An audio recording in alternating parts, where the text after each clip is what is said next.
The meeting of G20 leaders concluded with very little hope of reviving world trade and world economy, which has been really sort of sluggish for the last many years and not really recovered fully since the 2008 global financial crisis.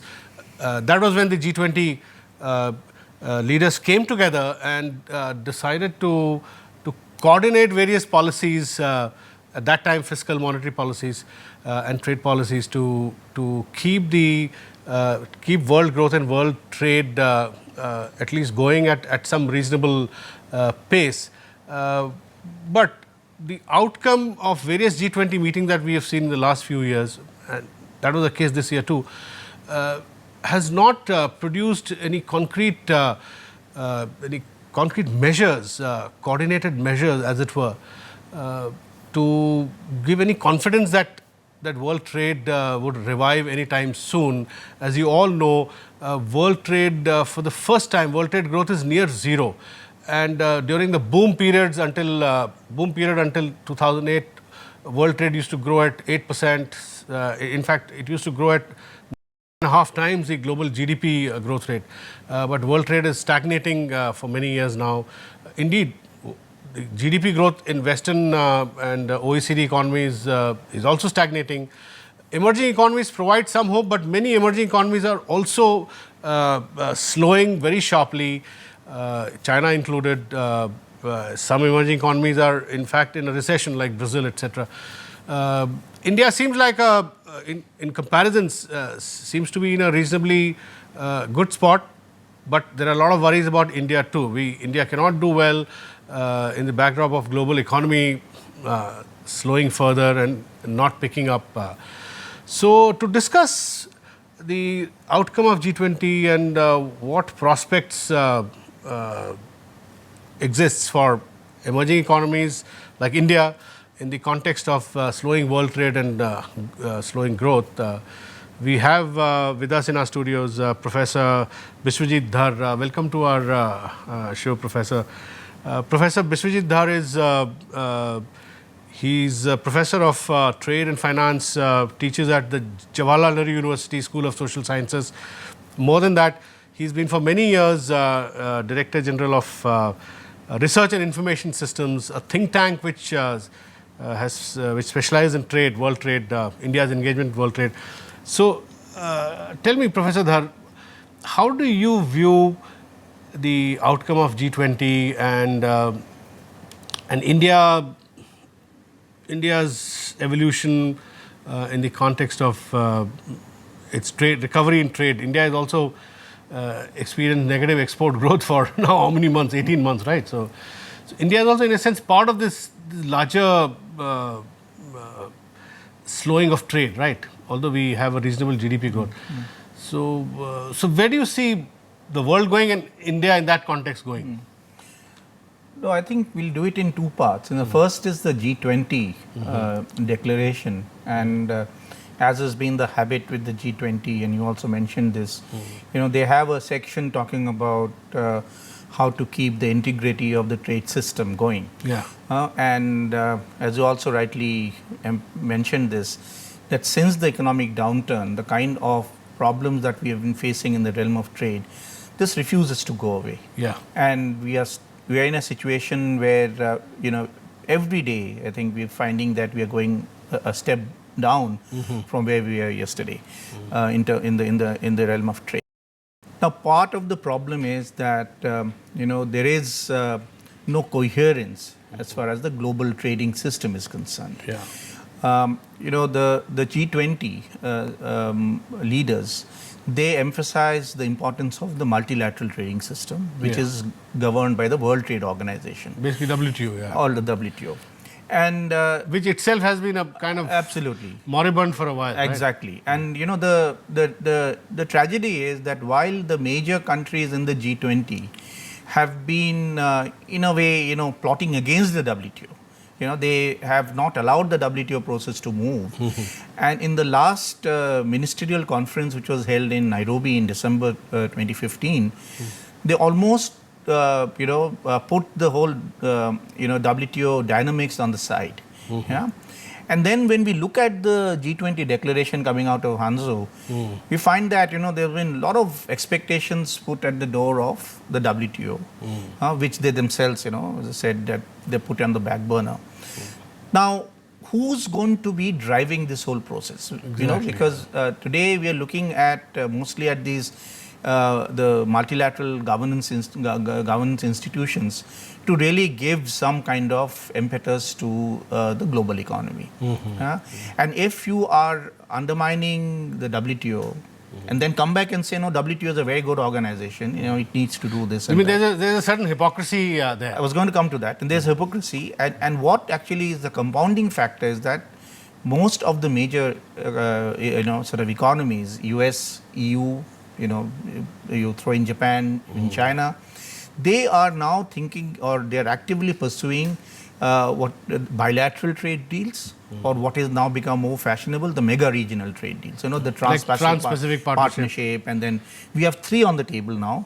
We have the Trans-Pacific Partnership, the Transatlantic. That is right. That agreement is more or less done. The TPP, the Trans-Pacific Partnership. Then we have the Transatlantic Trade and Investment Partnership between US and EU. That's again going nowhere, and especially I believe even TPP, although it's done, but there's a huge opposition to it, which one sees in the US election campaign. That is right. So again, that is the the level of hypocrisy. You can see even there. Obama administration did the deal with a lot of gusto. Obama wanted to be his legacy. Absolutely, to be his legacy, and he didn't find any support among the 2 Democratic candidates. Leave alone what the Republicans had to say. And then in our backyard, we have this regional comprehensive economic partnership, of which India is a part. There are 16 countries. But in that we don't trust China. And then we don't trust China. So now it's a completely confusing situation. So we don't know who will take the whip hand and get the process going. You were saying, Biswajit, that part of the hypocrisy also is that in G20, nobody discusses these mega regional arrangements, TPP or RCEP. Yeah. And all the nations behave as if these mega regionals or bilaterals don't exist. And they keep focusing on WTO as a single magic bullet, which also, as you said, is not going anywhere on the ground. Right. And WTO is often, I've seen, just as we say in the local domestic context, that before a big election, say whether it's UP election or a Bihar election, all reforms stall for 6 months. So it does in WTO. Whenever there are US elections, before that, I think WTO stops functioning, right? Yeah, almost. You've seen this in the previous US election also. Absolutely. You're right. Absolutely right. Because of course, one could take the plea in the previous elections that the global economy was down. Yeah. So the Americans don't want to be seen as giving subsidies to Africa on cotton or some other country before elections, right? So no, and what is see, this is the problem that you look at all these these declarations coming from these groups of major economies, or even like the Sustainable Development Goals. That document, when it came to the part of trade and what trade could do, again they were parroting the importance of multilateralism. So we have these a strange situation where everyone seems to be in denial of of these bilaterals and mega regionals publicly. But on the side, they're very actively doing this. So are we doing it at all? I mean, is India part of any of the mega regionals in a serious way? Look, India has its own contradictions. India for a long time, and I think in some ways is still a strong multilateralist. And it sees its role in shaping of this sort of new dynamic, trade dynamics, and really finding space for itself. Because if you look at India's trade performance, we aren't actually doing well at all. Because our share in global trade used to be something in the range of 0.5% 20 years back. We have increased it to 1.7% or something, which is nothing. When you look at China, their export share is more than 10%. China in two decades back had a share of about 2%. So India isn't doing well at all. But tell me, in the last 18 months, with such a consistent negative export growth, do you think our share of exports might be marginally coming down also? Exactly, yeah. We don't have those comparable numbers yet. But once you get the numbers, it certainly happen. And this is unprecedented because I have not seen, I've been actually, dirting my hands with these trade numbers. Because we've seen other Asian economies, their exports are not coming down in this manner. No. And this is consistently for 18 months. And this is absolutely unprecedented. And maybe, there'll be some Timbuktus around which will have this kind of thing. But, among the major economies, and we are a major economy now, you would not see this kind of experience. So why is this happening? No, I think there are. Have you analyzed this? Yeah, the major problem here is that and that's the structural problem in India. That's what my prognosis is, that trade and the whole trade dynamics has actually two legs. One of which is, of course, trade liberalization and tariff liberalization. You remove the border protection, tariffs, non-tariff barriers, and you do whole lot of other things. But the other leg really is what you do with your domestic sphere and how you impart dynamism. And here I'm saying that it's just not about doing these reforms. The first generation or second generation reforms, the way we're talking about just labor reforms or this is fundamental reforms. And what I mean can be seen from the experience of China, Southeast Asian countries, real investment in capacities of every kind. And this needs to be in short, an industrial policy, comprehensive. And then put the whole thing together, in the form of an industrial policy. Now, I'd like to also that many people think that this Make in India is actually an industrial policy, which I have a slight difference, because I think that industrial policy, the way it has happened the world over, is that you pick winners. You clearly identify sectors. Like the Japanese picked textiles in the 60s. Absolutely. Or like the Koreans picked electronics in the 80s, right? 70s, 80s. And the car industry, the transport industry, auto industry. So they picked up. And this is happening in the US. Every major economy has picked winners. And we should not be feeling shy of taking this step. And then we need to support these industries which are capable of running and running with the big guys. And then only can we see ourselves as a part of the in global. Can we argue that we took IT services as a kind of winner in the 90s, and it seems to have worked, at least in terms of exports. Because our IT exports, although it's not product related exports, it's mostly headcount linked services. No, there also I would like to I have a bit of a disappointment there, because I thought that once we had the head start of really getting these young people into the IT sector, we should have actually got them to develop their skills and move up the value chain. So we should have actually gone beyond this outsourcing business, body shopping. And we had huge capacity, because we have bright people out there, and they picked up the skills so readily.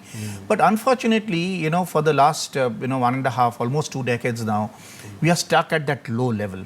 We have not been able to. I heard recently the Infosys CEOs saying on television that out of maybe 1,000 clients that Infosys has, most of them are the traditional services, as you said, body count. And probably 30 or 40 of the clients are the ones with whom they are working on some kind of proprietary, higher value added stuff. Yeah. Right. No, I think we need to do more than that. We need more emphasis, more of these kinds. We are just 3 or 4 companies who are really world scale. But for India to make a mark there, and therefore I think that, look at other services. There was a time when we said that, look, we had a lot of export potential in education services or health, nursing, all kinds of other things. But today we realize we don't have enough doctors to meet our own domestic needs. So essentially you come down to, your issue of skills. And again, I would say in a very focused manner. So you can't just have... So when you say focused manner, you just told me before we came to the studio that you had this discussion with the Commerce Minister some time ago, Nirmala Sitharaman, and you told her that you have to pick sectors as winners, right? And how do you pick the sectors? You suggested that you look at even in the slowing export scenario, you pick up sectors which have done relatively better. That is right. That is right. So could you talk about some of the sectors which are doing better? Yeah, that's what I thought, that, when you looked at these numbers, then you found that, see, the astonishing thing that happened with India's export decline was this was almost an across the board, sort of hammering that we got. The only sector which stood up, a little bit was pharmaceuticals. And then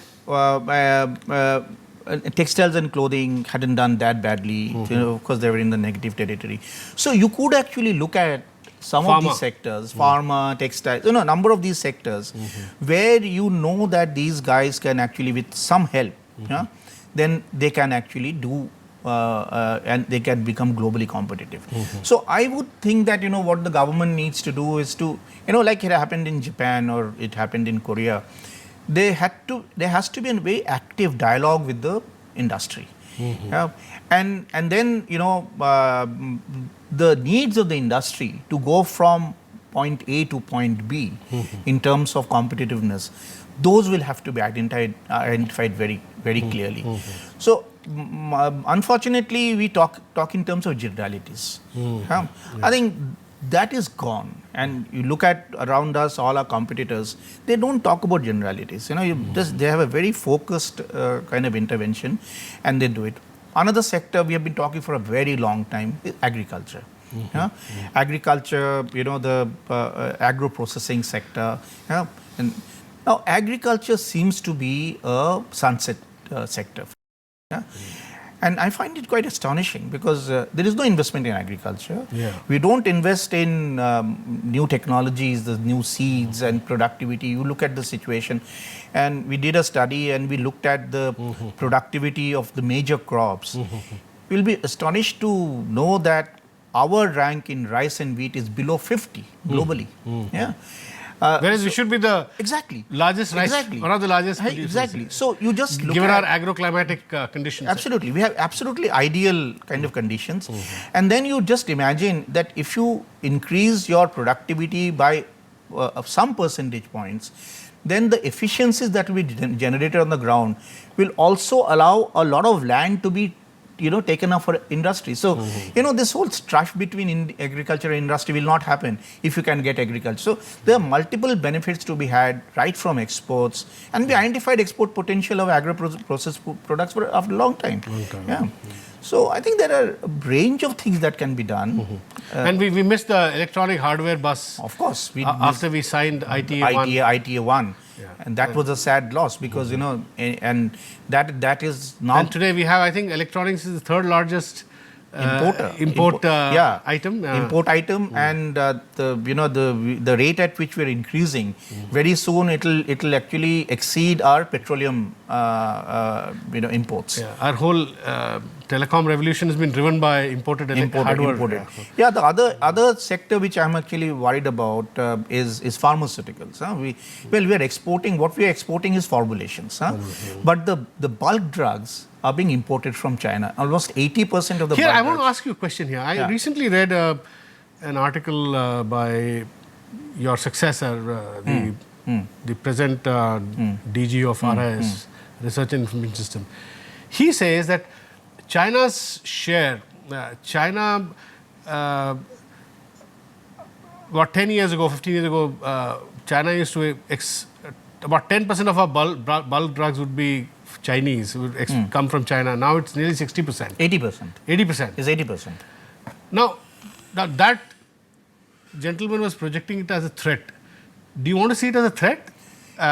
Because you could argue that palm oil, edible oil, similarly 70% is coming from Southeast Asia.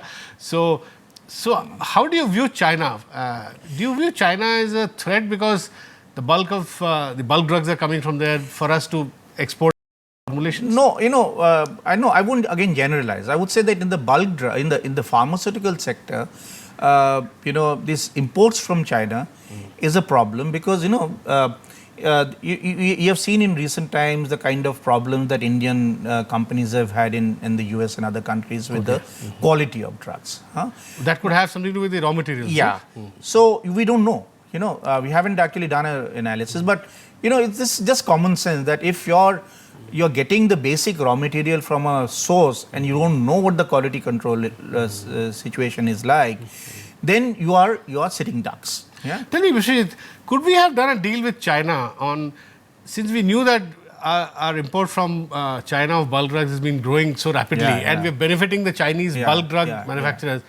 We could have done some deal in terms of export back to China in terms of formulations and things like that. Yeah. So could we have done some sort of a bilateral deal with China on say 20 items of our interest, as you said, of India's competitiveness, where India's competitiveness is high, we export to them and they export to us items which they are competitive? Maybe not so much in the pharmaceutical sector, but maybe in the electronics sector.